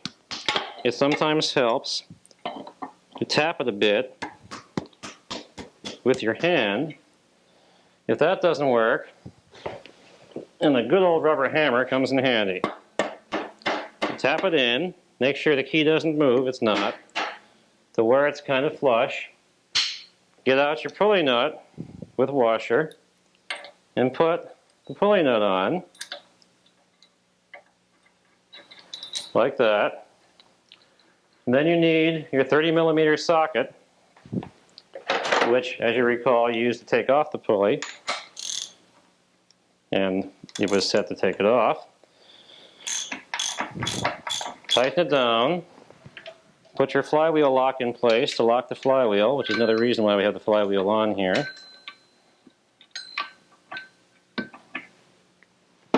Sometimes requires a little bit of maneuvering of the flywheel to get the lock in the right place. There. And now don't over tighten the pulley nut, because if you ever want to get it off again, it can be a real chore. Tighten it down to where it's snug. And now we have our CAD plated pulley nut and washer, all attached. The engine is now about halfway built. Next step is to put the cylinders and pistons on, add the fuel pump, the generator stand, and all the sheet metal. And we'll eventually tighten the newly surfaced flywheel back down here, next edition of this tape. So right now we're going to take a break, have a beer, and go get something to eat. Thank you for your attention. We've already adjusted the end plate, which you saw before. So the first thing to do is to get out a nice clean rag or paper towel, clean off the dowel pin area of the crankshaft, and likewise of the flywheel, which we've already done. Rotate the crankshaft until the two dowel pins that are closest together are up at the top. Makes life easier that way. Get out your soft iron gasket, the new one from the lower end gasket set. Cut it with a pair of cheap scissors. Not the gasket, but the plastic bag holding it. Take out the soft iron gasket. Find the two dowel pin holes that are closest together. Put the gasket on, like so. It's the only way it fits on when those two dowel pin holes are closest together, lined up. Get out your flywheel. This is our old flywheel that we have had machined, balanced, and doweled, so the pressure plate only goes on with a tolerance of about 1/10,000th of an inch. And when we balance the pressure plate, everything stays balanced. It's marked here. And the pressure plate has a mark on it likewise. You can align the two marks, and that way everything stays in balance. Okay, the other side of the seal has been polished on the sealing surface so that it allows the seal the best chance to seal. What we do now, take a little bit of oil, which we conveniently have here. Don't use the secret sauce with the STP, just use the oil. And oil the sealing area, the flywheel, like we're doing. Put it just a little bit on the shim area too. Try not to get it down inside the dowel pin holes. You don't want to have anything retard the sealing there. Take a little bit of the oil, put it on the flywheel seal. And the operative word here is a little. Don't overdo it. And don't get it on the gasket, etc. Then take your flywheel, find the two dowel pin holes that are closest together, usually sometimes marked with a 1 or a notch or a 0 or something on this side. Put it over. You're allowed to look. Get everything aligned. Wiggle it back and forth and push. And so on. Get out your flywheel nut. The good ones I like to use are the ones that are almost patriotic in the red, yellow, and blue box. The Maestro has the world supply of these things. If you need one, you can get them through him. This flywheel nut can be distinguished by having a dark hex head area. Some of the other flywheel nuts have a nice, bright, shiny one, and they tend to break at about 100 foot-pounds of torque or so. Note also that the threads end at the nicely radiused area before the rest of the nut begins. Some of the Brazilian nuts, the threads go all the way up to and into the radius, which makes it a hell of a stress riser, and they sometimes fail at very low torques. This flywheel nut with a blackened hex head is the only one I've seen that can take the Maestro's 425 foot-pounds he likes to torque his nuts to without failing. There's already needle bearing grease inside the needle bearing, so you don't have to put much more in. In fact, if you put too much more in, it'll come out on your clutch. So take the flywheel nut, put the washer on that you saved from the old flywheel nut. This is a VW washer anyhow, so in case yours is no good, you can use it. Set it on there. Get out your red Loctite. I like to use red Loctite. It helps. Makes it a little more difficult taking the nut off, but not that much more. Put just a drop or two around the threads. Again, moderation. Stick the flywheel nut into the flywheel. Screw it down as far as you can get it.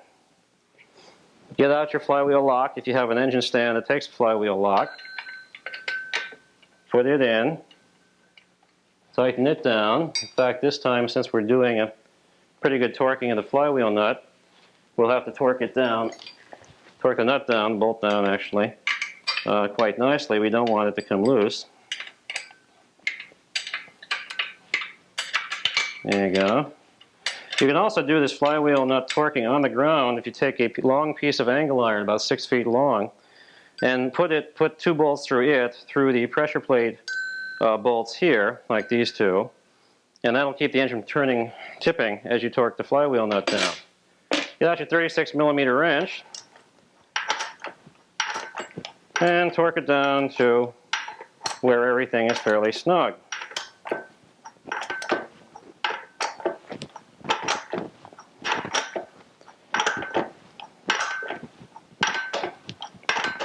Like that. Now on this engine stand, this factory engine stand, you can't really torque the flywheel too effectively with the arms here. So we have to turn the engine over so it's upside down. If we do that, the distributor drive gear that's inside the third piece here can fall out.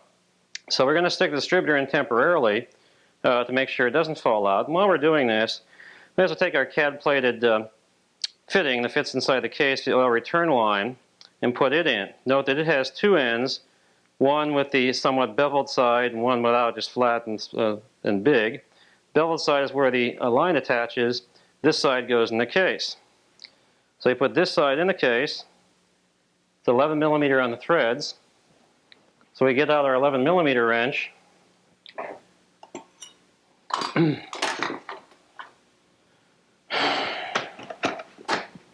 which is here, and tighten it down to where it's pretty tight. But don't overdo it. We like to remove it again. Well, actually, we don't want to remove it again. Hopefully this engine will stay together now for 200,000 miles, or most of your coming lifetime. So we torque it down pretty good. Now that's in. We can get out. We're going to use an 050 distributor, so we can show you how to install it. Note the cord cut out here. It fits in, of course, the appropriate cord in the distributor drive gear. And you put it down, wiggle and push, and it goes in like so. Before we put that in, however, we have to put our distributor bracket, which we had plated, in place. The bolt through the bracket takes a washer on both the bolt head side and the nut side. Now the 050s, occasionally, the body will hit the stud here. And to avoid that, what you can do is one of two things. Pull the stud out by putting two nuts on it, locking the top nut against the bottom and backing out the stud using the bottom nut. Either grind down or have a machine shop cut off part of the stud, don't need much, about 1/8 of an inch, or put a short bolt from a camshaft, say, in to replace the stud. And that'll allow clearance with the bottom of the 050 distributor. We put the drive on, or the clamp, distributor clamp on, and it can go either of two ways. This way, which is wrong, or this way, which is right. We line things up with the tab, push down, twist the rotor until everything falls into place like that. And we tighten the nut down. It's a 10mm nut. You sometimes have to have 2 wrenches. You don't have to set the timing right now because we'll probably just pull up this distributor afterwards to allow access to the lines. But when I turn the engine over, this will then prevent the distributor drive from falling on the floor and making its reinstallation a requirement. Get out. We can torque the clamp down properly. So we'll put a 12mm or a 13. Actually, originally they used 14 on the third piece there. But 14mm nuts are at premium right now, and you may just want to use a 13. It's very hard to tell.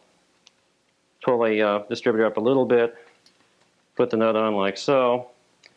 We'll have to use an open end wrench to get in there usually. And tighten down the nut as you hold the distributor in place. I'll show you how to adjust the timing here later on. And that'll hold everything in place for the time being while we torque everything down, i.e. the flywheel nut. Now, rotate the stand around, pull up the holding device, rotate it 180 degrees, put the device in. You sometimes have to use a little friendly persuasion on the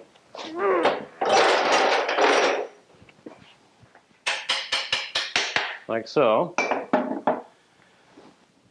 And we're almost all set to go.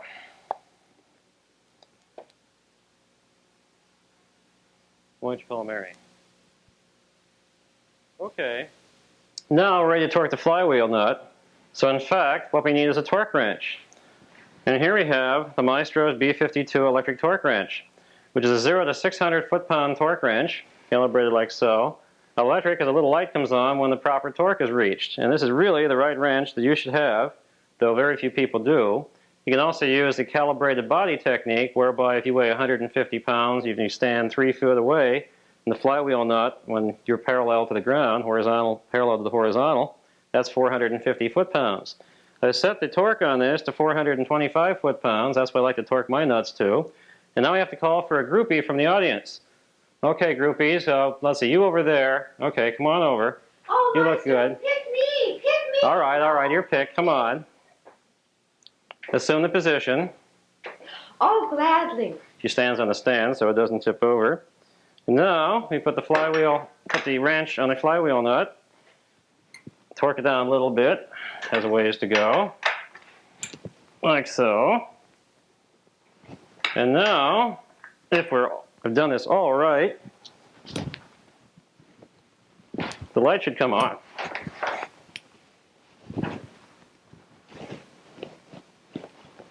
There it's on. And we reached 425 foot-pounds. That's all we need to do. We can now put this torque wrench to bed for another day. And we thank you, Groupie. What number are you? I'm number 10. Number 10, okay. Thank you, Maestro. All right, we'll now proceed from this to the cylinders and pistons. While we're here, we can put the plug in, oil drain plug. That's simply a 19 millimeter across the flat plug. We'll take a break at this point and shift the engine stand around, reset everything. Be back in a minute. Okay, now we're going to put the cylinders and pistons on. And this is the Japanese big bore kit, the NPR or Nippon piston ring big bore kit. I do like these. They've been bad-mouthed by many people, but mainly because of the way the standard overhaul on an engine is done. Standard overhaul of an engine consists of fly cutting the cylinder heads using the big bore kit and slapping it all together. When you do that, the big bore kit is designed to have about 9.3 to 1 compression. When you fly cut the head, you actually raise the compression to about 9.5 or above. In fact, on these normal and super engines with small heads, about 58 cc's or so, you can get almost 10 to 1 compression. And with the gas we have these days, the pistons will fail with the ring land area between the rings breaking. And when that happens, when the first ring land breaks, it starts to smoke, and when the second ring land breaks, there's a direct passageway open up from the oil holes here to the combustion chamber, and gases will bypass past here and torch this area and melt the piston. So you want to keep the compression reasonable. The main reason for these failures is, of course, knocking caused by the poor quality gasoline we have in the U.S. today. So what I have is a computer program that calculates the compression ratio based on the head volume, the piston cylinder type used, and the number of shims used, and selects how many shims we have to maintain the compression ratio between about 8.6 and 8.9 to 1. You go much above 9 to 1 these days, and you will have piston problems within about 20 or 30,000 miles. The net effect is the program they ran through, which is a very simple program that the basis of which is described in Secrets of the Inner Circle under the Calculating Compression Ratio section, determined that I have to use the 1 millimeter thick copper base gasket plus the 1 thin copper base gasket that comes in the top end gasket set. And we have both of those here. These are the 1 millimeter thick copper base gaskets that the Maestro has a good supply of. And these here are the thin 0.25 millimeter copper base gaskets that come in the top end gasket set. We'll put one of each on to lower the compression to a calculated 8.85 to 1, which is a decent compression ratio, give you enough power and everything, but will not cause premature failure. One more thing I should mention, well, two things actually. One, every Porsche piston will have an arrow pointing towards, well, that side, say.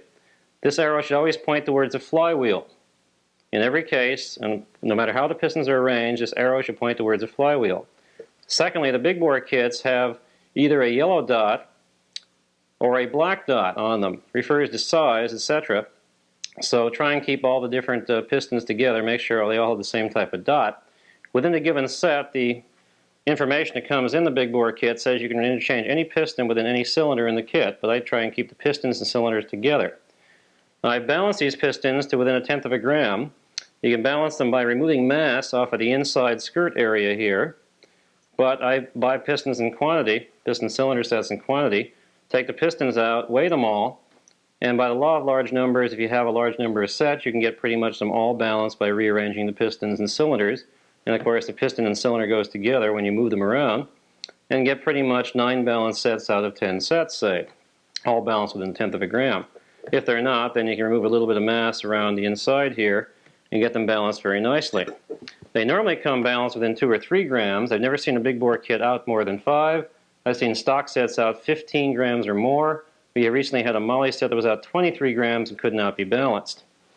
Okay, so what you do is you decide which side you're going to put on where, so you can arrange the wrist pins and everything, and then get out a piston, get out the snap rings, retaining rings for the pistons, come in a little plastic bag like this. Open the plastic bag, take out snap rings, lay them out someplace. Take out a piston, decide which side it's going to go on. This piston is going to be number 1, this number 2, 3, and 4. Number 1 goes on with a wrist pin going out that way, going in like so. So we push it out that way. Take our wrist pin retainer and installation device, which is merely a pair of pliers. Now the wrist pin retainer has a smooth beveled side and a sharp edge bevel side. The sharp edge should go towards the outside, making it all the more harder for the wrist pin retainer to snap out of its groove. So we always put them in that way. That's one little trick you won't find in any book except the Maestro's book. You squeeze it very gently here with a pair of pliers, just so it fits in. Get it so it's in the groove. There's a little groove inside there. You can use the edge, snap, and rotate the circlip to where it's down at the bottom. You're done with that one. Go to the next one. Arrange the arrow to point towards the flywheel. This is number 2. The wrist pin goes in from this side. Usually you can push these out with your finger. Occasionally you'll have to use the wrist pin removing device to get them out far enough. And again, check which side of the retainer is the sharp side and put it in like so. Now we won't bore you with all 4 of these, so we'll take a slight break here. While we put all 4, you can actually push the wrist pin back and use it to center the wrist pin retainer in the groove like so, and then rotate the wrist pin retainer to where it's down at the bottom, and we have completed the second one. We'll take a slight break and put all the wrist pin retainers in, the other 2, and then I'll show you how to clean them. Okay. We've got the all 4 retainers, 1 per piston in each piston. Now we're going to clean the cylinders. Now you might think those cylinders are pretty clean. You take your WD-40 can, spray in some WD-40, get out your nice cleaning device, a rag or paper towel, make sure it's clean, and take and wipe out the inside of the cylinder. Marvel at the amount of dirt the one finds on this nicely looking cylinder. Take the WD-40 and do it again.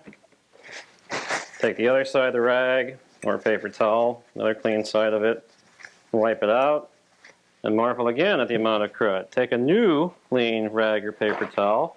You're going to go through a lot of rags and paper towels. You want to do a good job. And the third time is usually the charm. You can usually not get much crud out of here the third time. It should be fairly clean, and it is. So 3 times through on the cylinders, and do all 4 because all 4 are dirty. They have machining dust, etc. They have dust from the factory where they were made. It may be authentic original Japanese dust, but it's dust nonetheless. You take and do it twice, and then you do it a 3rd time to be sure. And look at how dirty the paper comes out. That kind of dirt would remain in your engine to wear your rings, etc. I find it's better that you get it out, that you don't leave it in there. Alright, now things are clean. We get out 1 of each of the shims, 1 thick shim, 1 thin shim. I find it better to have first thin shim installed, and the shim is not, the cutouts on the shim for the studs are not symmetrical. So you have to look down the cylinder and make sure that when you put the shim on, that the cutouts go where the cutouts in the cylinders are. And take your thick shim, it's of course got a beveled area and a non-beveled area. Put the beveled area on top. Again, you got to arrange it so that its cutout match the cutouts in the cylinders. Put it on like so. Keep the cylinder and piston together. Do the same thing with the other one. We'll show how to put one side of cylinders and pistons on and let you use your imagination for the other side, or this videotape is going to be 15 hours long. And nobody but the Hunt brothers could afford it. In fact, they probably can't afford it now since they're going to be broke pretty soon. Alright, now get out the secret sauce, cut it with a little more oil, and I'll put the secret sauce on the cylinder, but we use just straight oil on the piston once the piston's installed. That seemed to be the happy medium I found through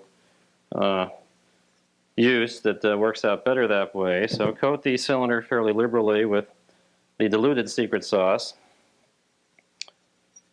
and then we'll show you how to put the pistons on. So that will be the next step.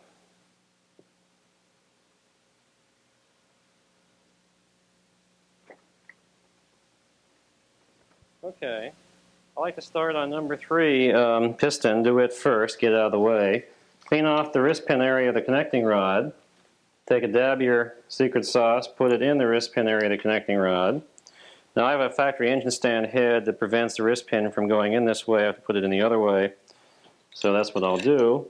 You align the wrist pin with the bushing in the connecting rod. Push. Get it all the way flush. Make sure the arrow is pointing towards the flywheel. Get out another one of the retainers.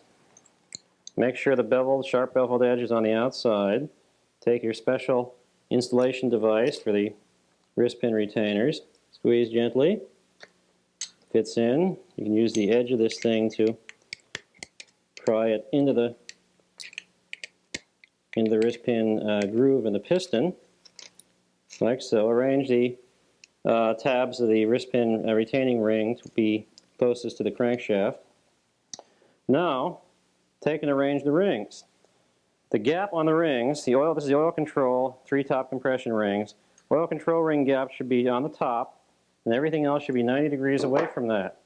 The way I found that works best is the lowest compression ring, 3rd one in, the gap should be down, vertically downwards towards the ground.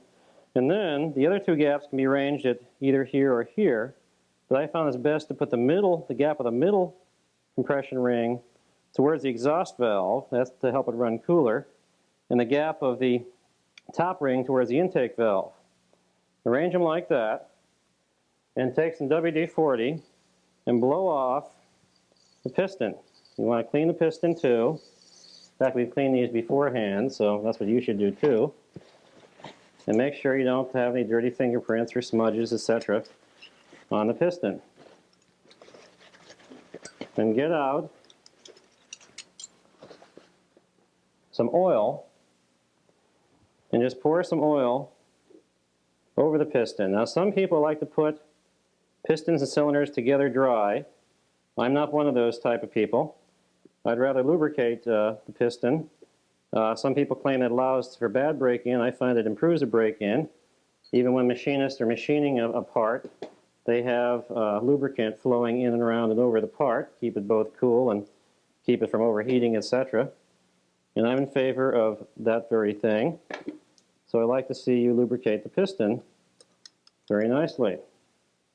Don't move the rings when you do that. Then get out a ring compressor. I find the best ring compressor is this type, the band and pliers type. These are available from part stores for about $10 or so. Before you do anything, you clean off the ring compressor and then lubricate it. You use the secret sauce for lubricant, or you can use just plain oil. Helps with the slide around the rings then.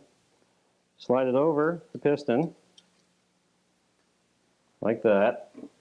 Get out the pliers, put it in the grooves of the band,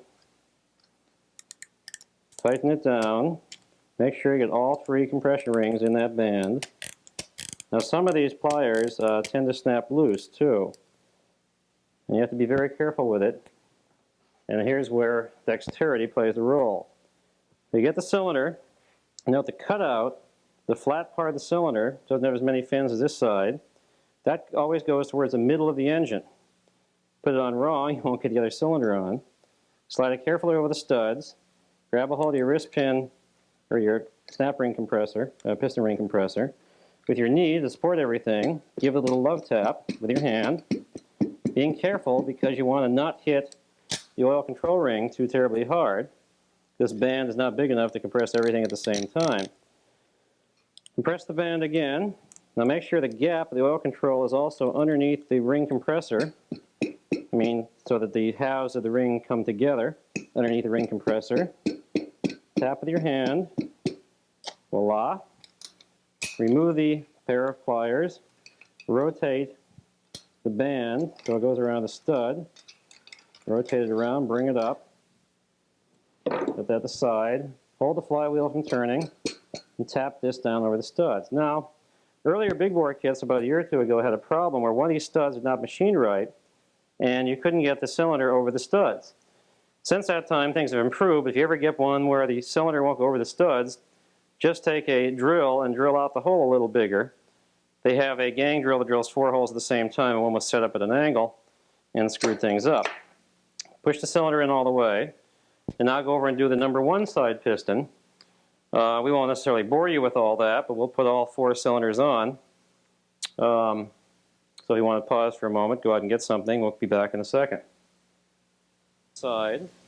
To put the piston on the number 1 side, you just take the lovely secret sauce, put a dab on the wrist pin, grab your piston, lubricate the piston with the secret sauce too, and the wrist pin. Make sure it slides back and forth. Now on original pistons, you sometimes have to heat up the piston to get the wrist pin in. Big bore kits don't seem to need that. They slide in pretty easily. Make sure on the snap ring, make sure that the edge of the snap ring is a sharp beveled, unbeveled side. That goes towards the outside. Put it in with your special snap ring pliers. You can pry it in, push it in like so. Rotate snap ring so it's towards the center of the engine. Make sure the arrow points towards the flywheel. Take the rings and arrange them such that the gap of the oil control is on the top, the gap of the lowest compression ring is on the bottom, the gap of the middle compression ring is towards the exhaust valve, which is the outer extremities, and the gap of the top compression ring is towards the intake valve. And then get out the oil, coat the piston with oil.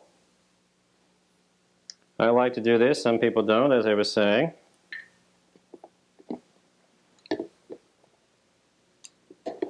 I think it leads to much better break-in when things are lubricated. In fact, one of my recommendations on break-in is that you take 2-stroke motorcycle oil and put it in the gas at a ratio of about 1 pint or half a quart per 10-gallon fill-up. And of course, be sure to put it in the gas at the gas station. Just don't dump it in or you'll follow your spark plugs. And then put the gas in so it mixes the oil. Take your ring compressor, put it over the top compression rings, tighten it down a bit. These things are a little touchy. They can snap back at you, fall off on the floor. Take the cylinder, it's been lubricated with the secret sauce, put the cutout towards the middle of the engine, feed it gently. Now I have to come around here. And now I show you where dexterity plays yet another role. Tighten the compressor down a bit. Tap the cylinder. Stop before you hit the oil control ring. Move the ring compressor down to the oil control ring. Tighten. Hit the cylinder. Take off the band and strap. Now you'll have to go over and clean the other 2 cylinders before you put them on. And we won't bore you with that. But you crank the engine over now to where the other rods come out, and we'll put them on.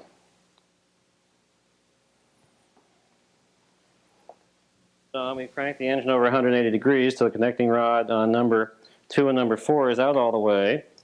Take a dab of secret sauce on the wrist pin bushing. Put a dab of secret sauce on the wrist pin itself. You already got the retainer in. Make sure it moves back and forth. Make sure the arrow points to the flywheel. Take piston, feed the wrist pin through the connecting rod bushing. Push inside. Get 1 of 2 remaining wrist pin clips. Again, make sure that the bevel, the sharp edge is to the rear, well, to the outside. Put it in, push it in, arranged the snap ring edges so they're towards the center of the engine. Get out your last remaining piston, lubricate it, lubricate the wrist pin. We'll rotate the engine stand here so you can see a little more of this. Lubricate the wrist pin bushing. Take the piston, make sure the arrow points towards the flywheel. Stick it in. Push the piston pin in. The wrist pin, take your last retainer, sharp edge out. Put it in, push it in, Rotate it around to make sure it's in the groove. Put the ears on toward the center of the engine. Take some paper towels, clean our rag, clean off the piston. Arrange the rings, oil control on the top, lowest compression ring gap on the bottom, middle compression ring gap towards the exhaust valve, top compression ring gap towards the intake valve. Do that on the other side while you're here. This, I think, is the best arrangement of rings. There are others, but I find this to work fairly effectively.